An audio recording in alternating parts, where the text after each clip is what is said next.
Olá! O projeto de combate às fake news, que entrou na pauta do plenário pela terceira vez, foi aprovado nesta terça-feira pelos senadores. Com 44 votos favoráveis e 32 contrários, o texto ainda precisa ser analisado pela Câmara dos Deputados. O objetivo da proposta, de acordo com o relator, é combater a disseminação de notícias falsas e o anonimato na internet. O uso das redes sociais e de serviços de mensagens para cometer abusos e manipulação é outra justificativa para a aprovação do texto. Alguns senadores criticaram o fato do projeto ter sido analisado enquanto o Senado realiza sessões plenárias por meio de videoconferências. Nós ouvimos muita gente, sim, mas não tivemos a possibilidade de realizar audiências públicas, de aprimorar no debate na Comissão de Constituição e Justiça a técnica legislativa e aspectos de juridicidade para oferecermos à sociedade uma legislação sem riscos em relação à liberdade de expressão. Esse projeto ele não deveria estar sendo votado agora. O ato que o senhor publicou, o ato que o senhor assinou, para que nós pudéssemos estar em sessões remotas, diz que nós deveríamos estar exclusivamente, está aqui, o texto diz isso, exclusivamente tratando de coisas que dizem respeito à pandemia. Mas essa opinião não é unanimidade. As fake news, elas são sim um grande problema na pandemia. Para você ter ideia, o YouTube, por exemplo, os fake news são vistas 3 vezes mais do que as verdades, né, pelo YouTube. As notícias verdadeiras sobre Covid são vistas 3 vezes menos do que as fake news. Essa matéria não é terminativa hoje no Senado. Nós não estamos votando definitivamente esta matéria. Nós estamos dando um passo, uma posição. Isso vai à Câmara. Na Câmara vai sofrer contribuições. Muito provavelmente esse texto será alterado na Câmara. Isso voltará ao Senado. E aí sim, em sessão presencial, daqui a 2 ou 3 meses, nós estaremos dando a versão final a esse trabalho. O relator concordou. Muito se falou, por exemplo, em versão 5.0 do relatório, como se quisesse argumentar que estávamos trazendo novidades e pontos não discutidos. Isso não condiz com a realidade. Os textos que apresentamos aos colegas sempre foram evolução das mesmas ideias conhecidas desde o início desse debate. O autor do projeto disse que atendeu um apelo da sociedade. Esse é um projeto do Brasil, dos brasileiros do mundo real. Nos últimos 30 dias foram realizadas pelo menos 3 grandes pesquisas, os maiores institutos brasileiros de opinião, pesquisa de opinião, e o Data Senado. Todos eles apontaram 80% a 90% dos brasileiros pedindo, pleiteando uma legislação que regule a atuação das redes sociais. 9 propostas de mudanças foram apresentadas após a aprovação do texto base, mas 7 acabaram sendo retiradas e somente 2 votadas. A estratégia não deu certo. As mudanças não foram aceitas pela maioria dos senadores. Entre outras mudanças, o projeto determina que o cadastro de contas em redes sociais vai exigir identificação do usuário por meio de RG ou passaporte apenas em casos suspeitos. Aplicativos como o WhatsApp devem guardar por 3 meses registros dos envios de mensagens encaminhadas para mais de 5 usuários em um intervalo de 15 dias. Eles também devem limitar o número de encaminhamentos a usuários e a quantidade máxima de membros por grupo. As contas automatizadas, os robôs, devem ser identificadas dessa forma. Provedores de redes sociais e de aplicativos de conversa precisam ter uma sede no país. Chips de todo o país devem ser recadastrados com a verificação de identidade do titular. A intenção é dificultar a criação de perfis com números falsos. Agentes políticos, como o presidente da República, ficam proibidos de bloquear usuários nas redes sociais. O texto prevê ainda a criação de um Conselho de Transparência e Responsabilidade na Internet. A ideia é que as plataformas se autorregulem, respeitando o que for imposto pela lei. Repercutiu bem no Senado a prorrogação por 2 meses do auxílio emergencial de R$ 600 pago a desempregados e trabalhadores informais. No lançamento oficial feito ontem, o ministro Paulo Guedes disse que o valor das parcelas pode ser dividido em mais de um pagamento no mesmo mês. A extensão do auxílio emergencial foi assinada em cerimônia no Palácio do Planalto, que contou com a participação de ministros e dos presidentes do Senado e da Câmara. O benefício é um amparo financeiro à parte da população durante a crise causada pela pandemia do coronavírus. É um dinheiro que não é meu, é um dinheiro que é de todos nós brasileiros que pagamos impostos. Isso só foi possível graças à sensibilidade de nosso ministro, tendo à frente Paulo Guedes, bem como do Parlamento brasileiro, que votou de forma rápida essa questão porque eles tinham pressa. O calendário de pagamentos ainda não foi anunciado, mas o ministro da Economia disse que as duas parcelas podem ser divididas em 3, sem alterar o valor final e nem o prazo de 2 meses. Então, os próximos 2, 3 meses são de uma coluna de social, que nós saudamos exatamente nesse momento, estendendo essa camada de fraternidade por mais, oficialmente, 2 meses de R$600. Isso é o que a lei permite, mas se nós tivermos, inclusive, percepção quanto à possível duração um pouco mais extensa ou não dessa crise, nós podemos perfeitamente pegar os 2 pagamentos de 600, mas fasear de uma forma que você cubra 3 meses. É mais inteligente. E atendamos, portanto, estávamos em 600, podemos fazer um pagamento de 500 no início do mês, 100 no final do mês, com logo 300 logo depois, ou seja, fica uma prestação de 500, outra de 400 logo depois e outra no fim do mês de 300.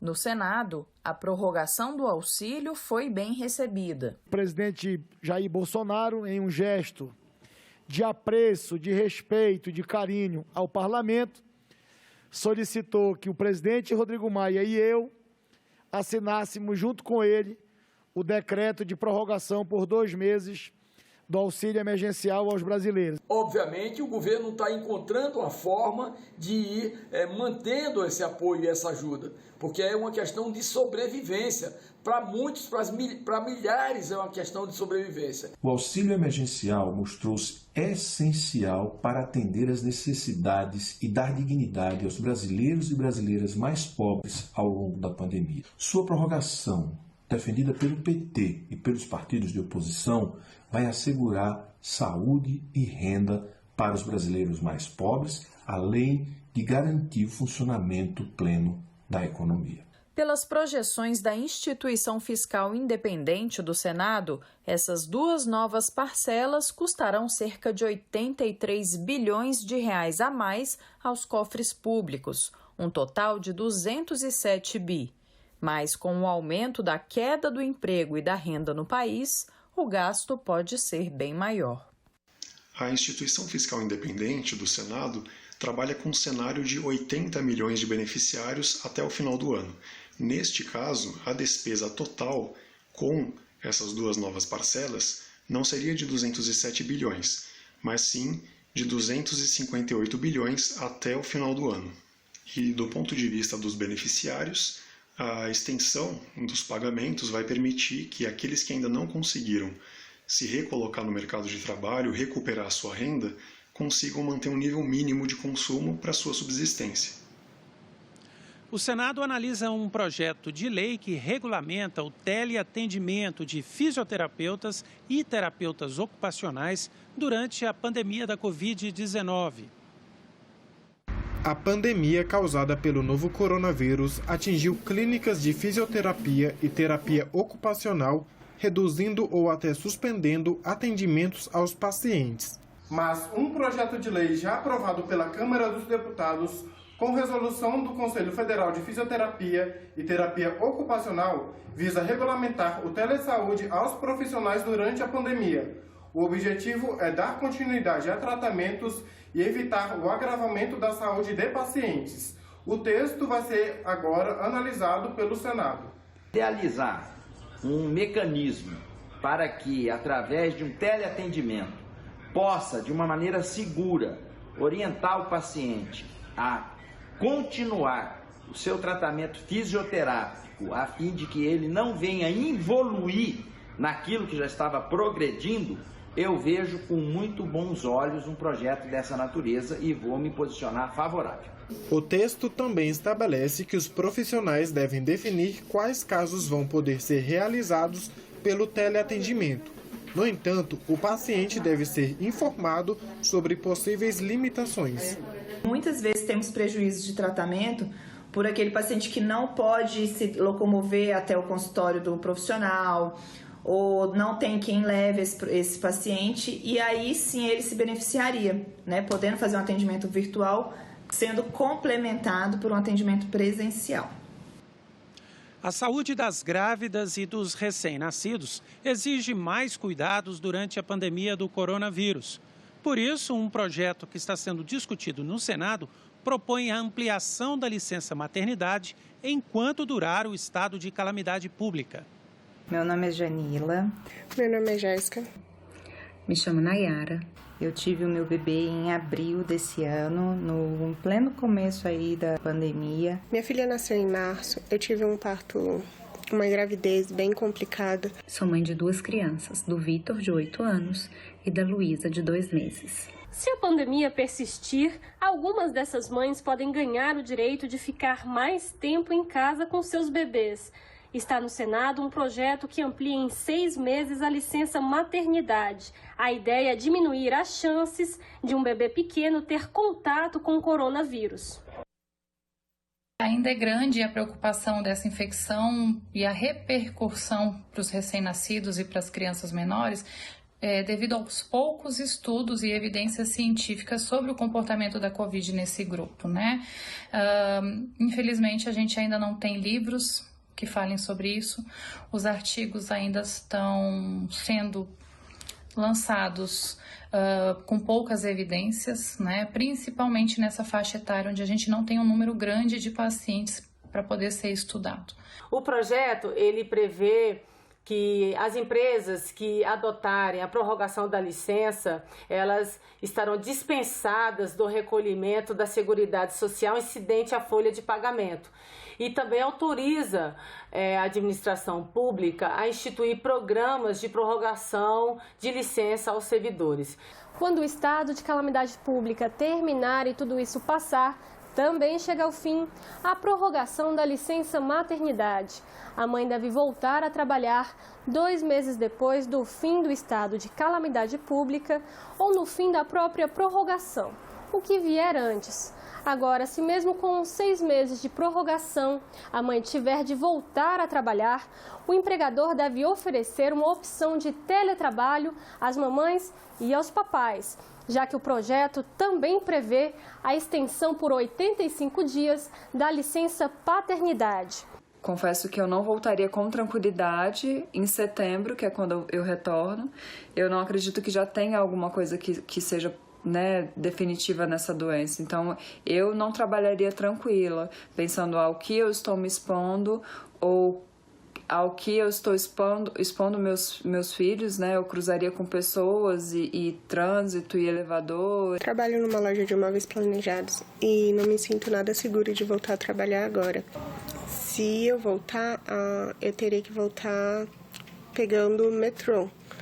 E já é um risco a mais, né? De ser contaminada, de trazer alguma coisa para dentro de casa. Eu sou enfermeira, trabalho na linha de frente, trabalho na área assistencial. Então, nesse momento, não me sentiria segura e não sei se me sentiria segura nem nos próximos meses, quando termina a minha licença maternidade. Então, eu acho que os maiores desafios, eles são voltados muito principalmente para a questão do contato, de ter outras pessoas dando esse suporte, outras pessoas juntos, familiares, próximos, que é uma coisa que nós não temos nesse momento. Nós ficamos por aqui. Você pode rever as reportagens desta edição na nossa página na internet, senado.leg.br/TV. Obrigado pela audiência e continue sintonizado na TV Senado.